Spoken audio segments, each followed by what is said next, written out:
We never quite know what to expect week to week in the boating world, but there's always something you can expect. It's always going to be something wild and crazy. Kind of like this scene here, where the cargo vessel you see here wound up running aground this past week in Turkey after the captain fell asleep on the job. Just one of the wild things we'll see in this week's episode of Boating News of the Week.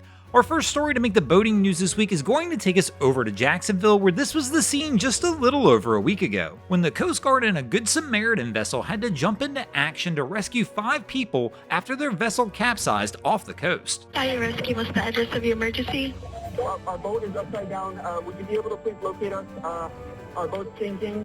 That was the 911 call the crew of 5 made to emergency officials to alert them of their situation that they had occurring offshore. The incident occurred approximately 11 miles off the coast of Mayport. Unfortunately, in this situation, there was a Good Samaritan vessel in the area who arrived just before the Coast Guard and was willing to hang out with the crew until the Coast Guard arrived and loaded them onto the emergency response vessel. Fortunately, in this situation, no injuries were reported. Once the Coast Guard asked the crew what exactly had happened, they mentioned they were fishing in moderate seas and waves kept coming over the stern of the vessel. Their bilge pump just could not keep up with the amount of water that was coming into the boat, causing the vessel to eventually succumb and capsize to the amount of water it had taken on. The Coast Guard crew wound up taking the boaters back to the Mayport boat ramp where their family awaited them. At the time, they had to leave the boat adrift, but fortunately the owner was able to arrange salvage, and a few days later the boat was actually brought back to shore.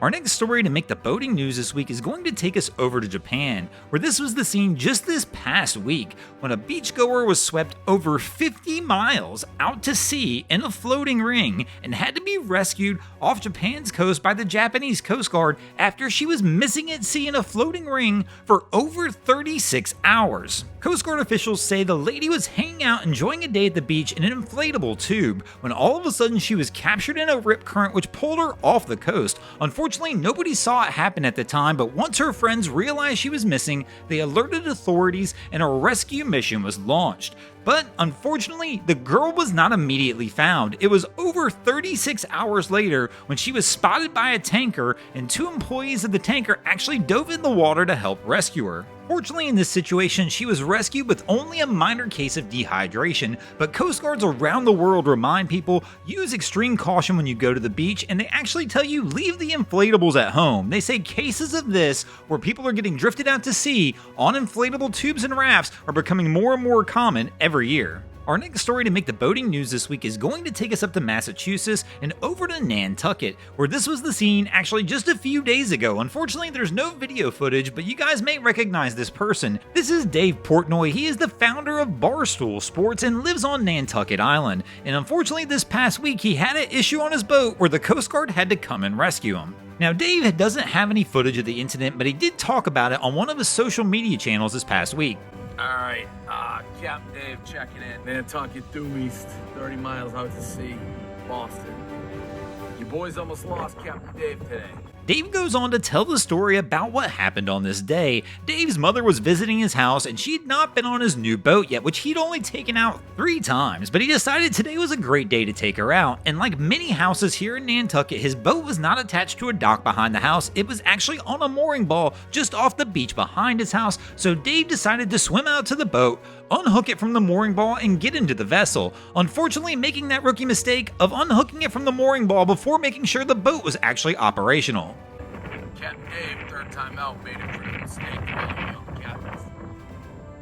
Captain Dave unhooked himself to the buoy before he turned the boat on to make sure. Unfortunately for Captain Dave, the boat would not start, and Dave Portnoy winds up getting drifted by the wind and starts getting pushed out of Nantucket Harbor. He winds up firing his flare gun up into the air to try and get anybody's attention because he has no power on the boat, so no radio, no way to do anything. Unfortunately, his flares go unanswered, but just as he's getting pushed out of Nantucket Harbor, a young lady on a kayak winds up pulling up next to the boat. He frantically tracks her down, and she winds up jumping on the vessel to attempt to help him. Some girl in, I don't know, looks like a rowboat, comes by Captain Dave. I'm screaming, help! Captain Dave needs help. Her radio works, calls in the Coast Guard. Coast Guard comes, 4 burly dudes. Fortunately, as he mentioned, her radio works and they're able to make contact with the Coast Guard. The Coast Guard shows up and winds up towing the disabled boat back to his home. But still, Dave was a little scarred from this situation, as you can tell by his last comments in his post about what happened. third time as a captain, already lost at sea. It's a dangerous game. Sea's angry, my friends. Captain Dave may never go on the boat again. But fortunately, he was rescued and everything wound up okay in the end. Thanks for watching, crew. Hope you enjoyed this episode of Boating News of the Week. If you ever see anything crazy happening out on your waterways, be sure to hit us up on Facebook or Instagram and let us know, and you might see your stories over here. And if you guys haven't already, go ahead and drop an anchor on the subscribe button.